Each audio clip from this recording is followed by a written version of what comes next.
नमस्कार दोस्तों, मैं ओपी डाका। स्वागत है आप सभी का एसएससी क्लासेस सीकर के इस यूट्यूब चैनल में। दोस्तों, पिछले वाली कक्षा में अपन जनरल साइंस में फिजिक्स का पॉइंट स्टार्ट किया था और फिजिक्स में अपना पॉइंट था प्रकाशिकी, ऑप्टिक्स, ठीक है। और प्रकाशिकी की बेसिक थ्योरम के बारे में अपन ने डिस्कस कर लिया था।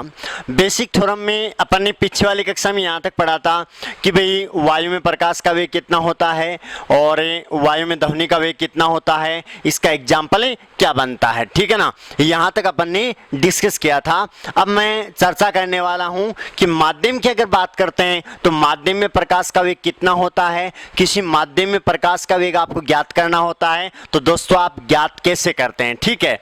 तो ध्यान देना भाई, अगर अपन माध्यम की बात करें दोस्तों, माध्यम की अपन बात करते हैं तो माध्यम दो प्रकार के होते हैं।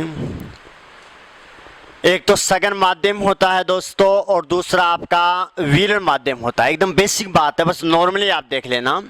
सघन माध्यम होता क्या है दोस्तों, जिस माध्यम के कण क्या होते हैं, पास पास होते हैं। जिस माध्यम के कण क्या होते हैं दोस्तों, पास पास होते हैं, उसका नाम क्या होता है, सघन माध्यम यानी कठोर। यानी कण पास पास होंगे तभी वो क्या होगा दोस्तों, सघन होगा। अगर अपन कंपैरिजन करें, जिस माध्यम के कण किसी दूसरे माध्यम की तुलना में जितने पास पास होते हैं उसी का नाम क्या होता है दोस्तों, सघन माध्यम होता है। और जिस माध्यम के कण किसी दूसरे माध्यम की तुलना में क्या होते हैं, जिस माध्यम के कण दूर दूर होते हैं उसका नाम क्या होता है दोस्तों, आपका विरल माध्यम। यानी कण दूर दूर होंगे तो विरल यानी कमजोर होगा माध्यम, ठीक है। और पास पास होंगे तो सघन होगा। तुलना करेंगे किसी दूसरे माध्यम के साथ कि जिस माध्यम के कण किसी अन्य माध्यम की तुलना में पास पास होते हैं उसे उसकी तुलना में सघन माध्यम कहते हैं। जबकि जिस माध्यम के कण किसी दूसरे माध्यम की तुलना में दूर दूर होते हैं उसे उस माध्यम की तुलना में विरल माध्यम कहते हैं दोस्तों, ठीक है। मैं एग्जाम्पल के द्वारा आपको समझाता हूं। पहला एग्जाम्पल मैंने ले लिया, वायु पानी की तुलना में, वायु पानी की तुलना में दोस्तों क्या है, विरल माध्यम है।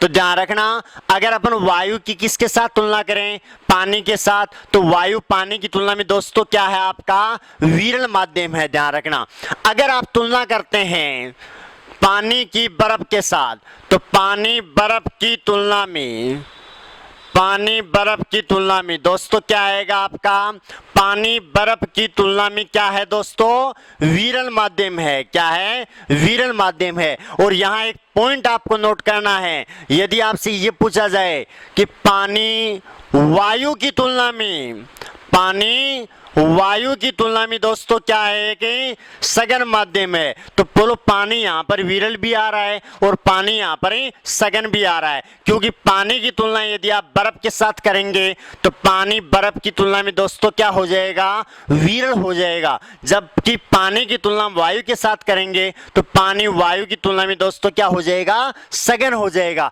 इस प्रकार आपको कंपैरिजन करके ध्यान में रखना है कौन किसकी तुलना में सघन है और कौन किसकी तुलना में विरल है। यदि आप तुलना करते हैं, विरल माध्यम का एग्जाम्पल मैंने दो बता दिया, एक सघन माध्यम का और बता दूं। बर्फ पानी की तुलना में दोस्तों, बर्फ पानी की तुलना में क्या है, सघन है या विरल है। अगर बर्फ की तुलना पानी के साथ कर रहा हूं तो बर्फ पानी की तुलना में दोस्तों क्या आएगा, आपका सघन माध्यम आएगा। इस प्रकार आपको ध्यान रखना माध्यम के बारे में कि सघन माध्यम में कैसे एग्जाम्पल या कैसे क्वेश्चन पूछता है वो आगे पुटअप करेंगे। लेकिन यहां आपको ये ध्यान में रखना है कि सघन माध्यम क्या होता है और विरल माध्यम क्या होता है। तुलना करने पर आपको पता चलेगा कौन किसकी तुलना में सघन होता है, कौन किसकी तुलना में विरल होता है। क्योंकि यहां पर पानी का एग्जाम्पल मैंने आपको दिया तो पानी एक जगह विरल भी आ रहा है और पानी एक जगह सघन भी आ रहा है। क्योंकि पानी की तुलना जब आप बर्फ के साथ करेंगे तो पानी बर्फ की तुलना में दोस्तों क्या आ गया, आपका विरल आ गया। जबकि पानी की तुलना आप वायु के साथ करेंगे तो दोस्तों पानी वायु की तुलना में क्या आ गया, सघन आ गया। बस इस पॉइंट को आपको ध्यान में रखना है। क्लियर है ना। अब देखो भाई,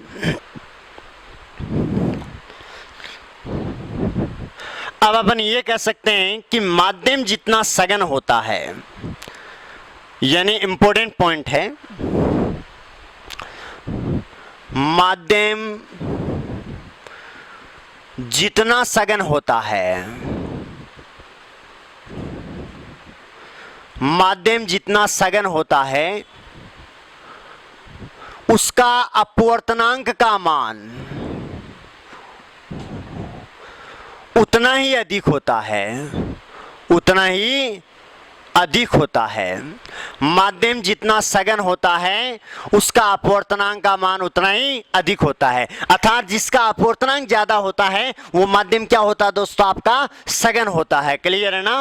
और माध्यम जितना सघन होता है उसका अपवर्तनांक का मान उतना ही अधिक होता है। और उसमें प्रकाश का वेग, उसमें प्रकाश का वेग दोस्तों क्या होता है, उतना ही कम होता है, क्योंकि सघन होगा तो प्रकाश का वेग कम होगा और विरल होगा तो प्रकाश का वेग क्या होगा दोस्तों, ज्यादा होगा। समझ गया मेरी बात को। तो माध्यम सघन होने का मतलब अपवर्तनांक का मान ज्यादा है उसका, और उसमें प्रकाश का वेग दोस्तों क्या है आपका, कम है। क्लियर है ना। और अगर अपन बात करते हैं कि माध्यम जितना विरल होता है, और विरल होने का मतलब ये हुआ कि उसका अपवर्तनांक का मान, उसका अपवर्तनांक का मान उतना ही क्या होता है दोस्तों, कम होता है, उतना ही कम होता है।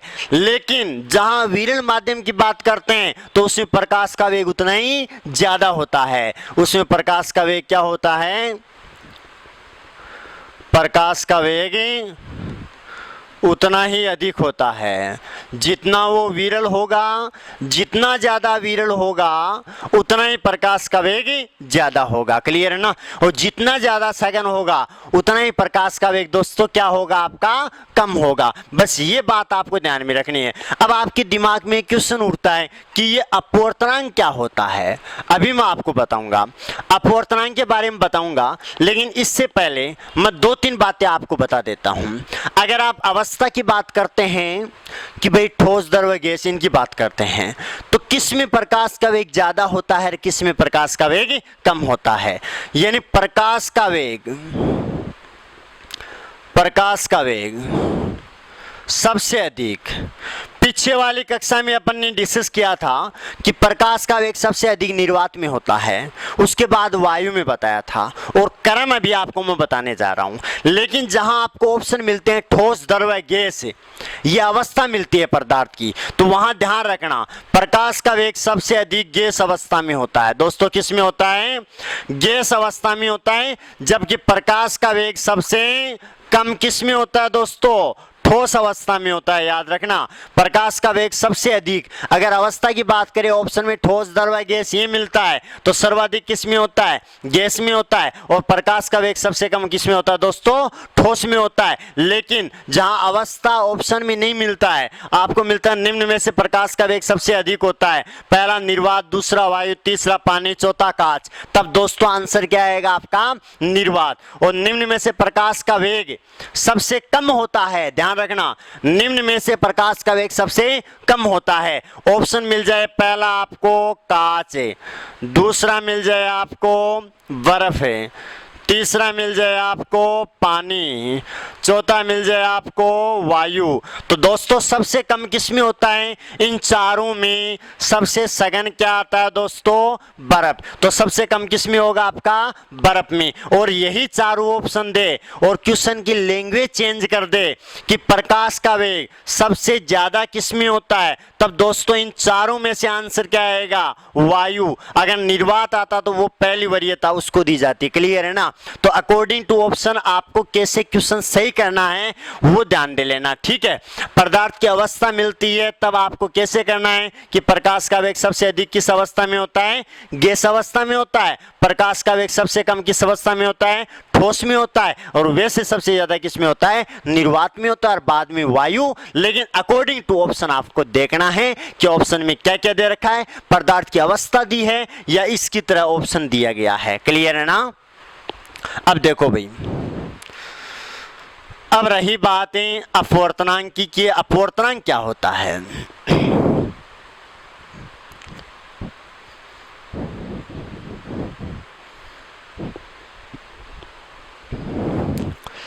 अपवर्तनांक किसको बोलते हैं दोस्तों? ध्यान देना, अपवर्तनांक का मतलब ये होता है वायु में प्रकाश का वेग,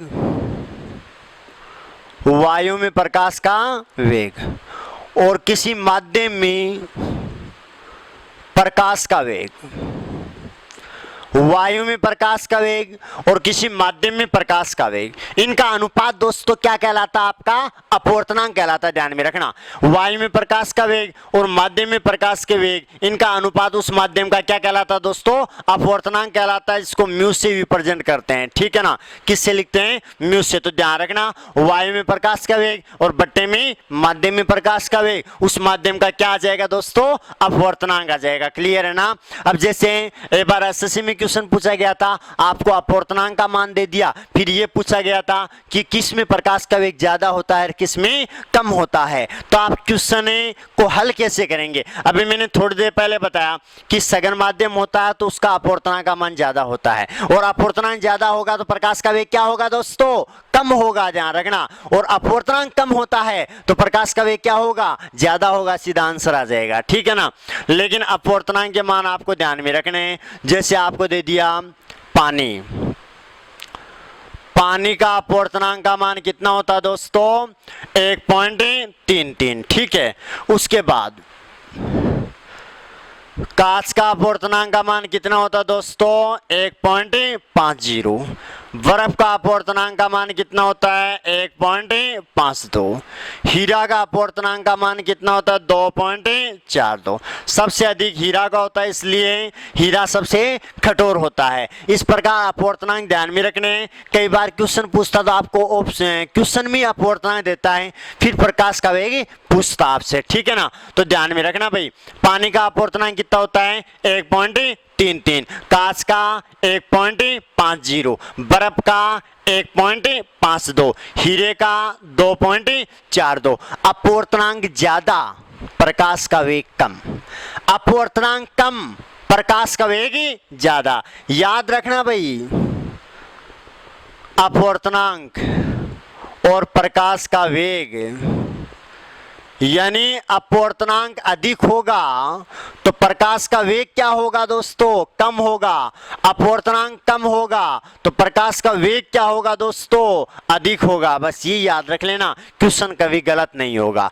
लेकिन आपके दिमाग में ये विचार आता है कि भाई प्रकाश का वेग सबसे अधिक निर्वात में होता है, उसके बाद वायु में होता है, और आपको बताया गया है पीछे वाली कक्षा में कि वायु में प्रकाश का वेग, वायु में प्रकाश का वेग 3 × 10⁸ मीटर प्रति सेकंड होता है।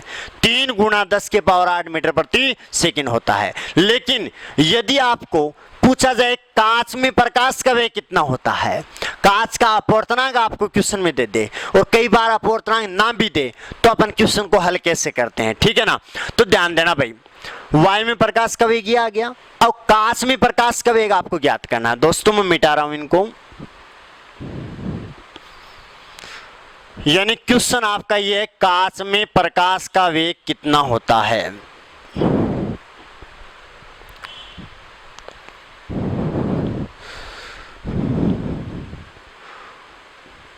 कांच में प्रकाश का वेग,